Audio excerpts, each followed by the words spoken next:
Bismillahirrahmanirrahim.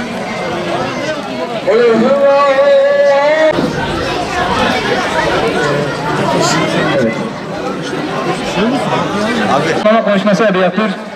Şimdi mikrofonu kendisine bırakıyoruz. Buyurun.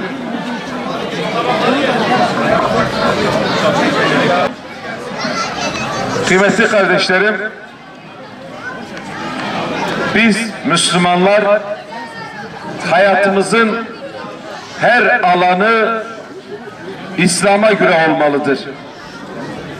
Bizim ibadetimiz, bizim namazımız, bizim orucumuz, bizim kurbanımız, bizim siyasetimiz de alemlerin Rabbi olan Allah için olmalıdır. Eğer siyasetimiz de alemlerin Rabbi olan Allah için olmazsa o da kocaman bir sıfır olur. Hiçbir kıymeti, hiçbir önemi yoktur. Allah Azze ve Celle yeryüzüne bizim ona ibadet etmemiz ve ona kulluk etmemiz için yaratmıştır.